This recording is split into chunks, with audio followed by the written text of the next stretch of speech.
ជីវិតគូមានទាំងគូគប់ហើយនិងគូកម្មមិនគេហៅថាគូគប់មិនគេហៅថាគូកម្មបានន័យថាបើគូគប់គឺជាគូមួយដែលវាគប់រស់នៅជាមួយគ្នាចុះសម្រងជាមួយគ្នាយាវជីវាំងតាំងពីរៀបអាពាហ៍ពិពាហ៍ហើយរហូតទៅដល់ចាស់កោងខ្នងស្លាប់រៀងៗខ្លួនទៅឯជីវិតគូកម្មបងគូកម្មហ្នឹងដូចថាវាមានទំនាស់ទាស់តែងគ្នាមិនចេះចប់មិនចេះហើយទេលកម្មលកោជាមួយគ្នារហូតដល់ចុងក្រោយក៏បែកគ្នាទៅអាហ្នឹងនៅក្នុងដំណើរហ្នឹងប៉ុន្តែអាត្មាលើកនៅក្នុងទីនេះចង់លើកអំពីជីវិតអាពាហ៍ពិពាហ៍ដែលព្រះអង្គសម្ដែងដែលបែងចែកទៅលើសិលណាវាមាន4ញាតិញោមធ្លាប់ស្ដាប់ទេថាទី1ខ្មោចនៅជាមួយខ្មោចទី2ខ្មោចនៅជាមួយទេពធីតាទី3ទេពតានៅជាមួយខ្មោចទី4ទេពតានៅជាមួយទេពធីតាញាតិញោមធ្លាប់ឮទេថាយ៉ាងម៉េចទៅដែលថាខ្មោចនៅជាមួយខ្មោចនៅជាមួយទេពធីតាជាដើម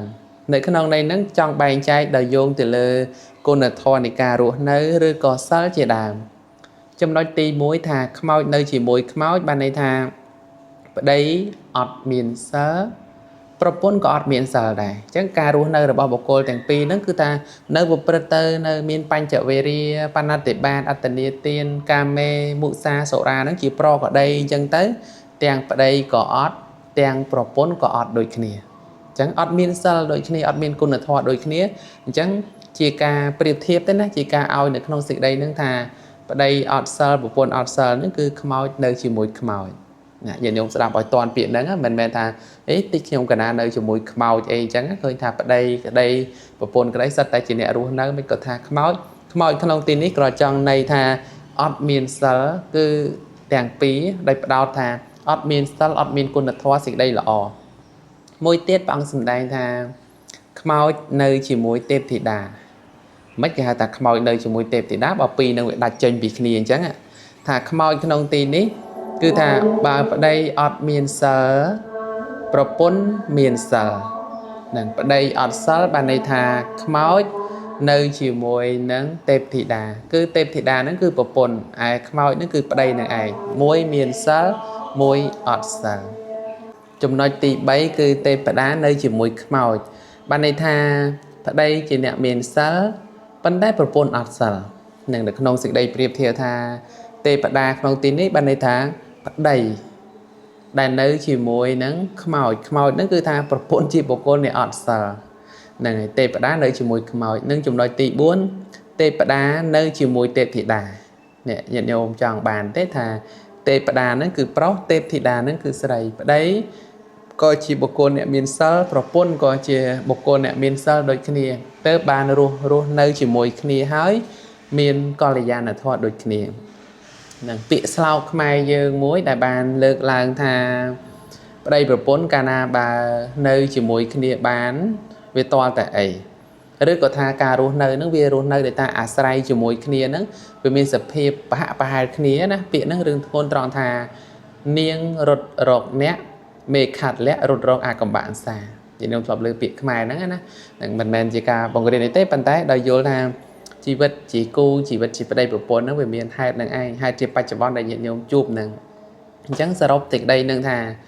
ការលើកឡើងចំណុចថាមិនបានខ្មោចនៅជាមួយខ្មោចមិនបានទេពតានៅជាមួយខ្មោចមិនបានទេពតានៅជាមួយទេពធីតាហ្នឹងដោយតែបានស្ដាប់អញ្ចឹងដោយការថ្លឹងថ្លែងវាស់ទៅលើគុណធម៌ការរស់នៅវាមិនអាស្រ័យត្រង់ថាវាមានគុណធម៌ចាំបាច់ត្រូវតែស្មើគ្នាទាំងអស់ទេត្រង់ថាបើសិនជាប្តីនឹងគាត់មានកល្យាណធម៌គាត់មានសិលទៅក៏ល្អប្រសើរអញ្ចឹងទៅប្រពន្ធមិនទាន់មានសិលអីអញ្ចឹងក៏ឲ្យប្តីនឹង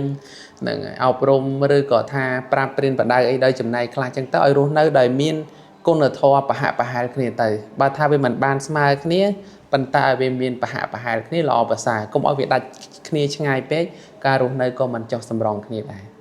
ហ្នឹងហើយក៏ថាបើសិនជាអាក្រក់ទាំងអស់គ្នាពេកក៏មិនកើតដែរអញ្ចឹងគឺថាជីវិតជាគូញាតិញោមបានដឹងហើយគាត់អាត្មាចង់ប្រៀបធៀបនៅក្នុងសេចក្តីនឹងថាដោយប្រៀបទៅលើគុណធម៌មានសេចក្តីល្អដែលបានធ្វើមកអញ្ចឹងប៉ុន្តែបើឲ្យថាញាតិញោមរើសយកមួយណាខ្មោចនៅជាមួយខ្មោចប្តីអត់សិលប្រពន្ធអត់សិលអត់ទេខ្មោចនៅជាមួយទេពធីតាក៏មានខ្លះអីចឹងទៅហ្នឹងទេពធីតានៅទេពតានៅជាមួយខ្មោចក៏មានខ្លះឯទេ បដានៅជាមួយទេពធីតាហ្នឹងទាំងមានសិលទាំងដល់ព្រមដោយគុណធម៌ទាំងពីរអាហ្នឹងគឺថាវាជារឿងមួយល្អហើយប៉ុន្តែធ្វើបានដែរឬអត់ហ្នឹងគាត់ថាជាសេចក្តីប្រៀបធៀបមួយឲ្យយើងបានដឹងជីវិតអាពាហ៍ពិពាហ៍ជីវិតគូបន្តអំពីរៀបអាពាហ៍ពិពាហ៍ហើយអ្វីដែលញាតិញោមបានជួបហ្នឹងគឺថាច្រើនហើយគាត់អាត្មាចង់ប្រៀបធៀបនៅក្នុងសេចក្តីពធជាគ្រឿងដាស់តឿននៅក្នុងន័យហ្នឹងទេហើយក៏មិនមែនថាលើកអំពីពធឡើយហ្នឹងហើយឲ្យស្អប់ខ្ពើមតែបើថាខ្លួនឯងជាអ្នកមានសិលហើយមិនពេញចិត្តជាមួយប្តីព្រោះប្តីអត់សិលក៏មិនអញ្ចឹងដែរបើថាខ្លួនឯងជាប្តីនឹងមានសិលប្រពន្ធអត់សិលហើយក៏មានទំនាស់អីទាស់តែងហើយក៏មិនអញ្ចឹងដែរតែយើងត្រូវរស់នៅនឹងត្រូវចេះយល់អធ្យាស្រ័យគ្នាឯណោះទេណាមានសិលបើយើងមានសិលចេះសង្គ្រោះចេះសន្តោសទៅបើថាម្នាក់ធ្វើកិច្ចការងារអីដោយប្រការណាមួយម្នាក់ទៀតក៏ជួយជ្រោមជ្រែងបានក៏ជាការល្អប៉ុន្តែបើថាឲ្យបានរស់នៅដោយឥតខ្ចោះតែម្ដងក៏បីមានគុណធម៌ស្មើគ្នាអានេះគឺថារស់នៅដោយមានគុណធម៌ផងរស់នៅដោយមានសភាពចុះសម្រងគ្នាផងកុំឲ្យដាច់គ្នាឆ្ងាយពេកហ្នឹងហើយអញ្ចឹងក្នុងសេចក្តីនេះខ្មោចដោយសន្មតទេណាយល់មិនមែនតែខ្ញុំកណានៅមានជីវិតប្តីប្រពន្ធក៏នៅមានជីវិតមិនបានថាខ្មោចក្នុងទីនេះគឺដោយសន្មតឬក៏ថាគឺសំដៅទៅដល់វាអត់មានគុណធម៌ឯទេពតាក្តីទេពធីតាក្តីគឺសំដៅថាជាបុគ្គលអ្នកមានគុណធម៌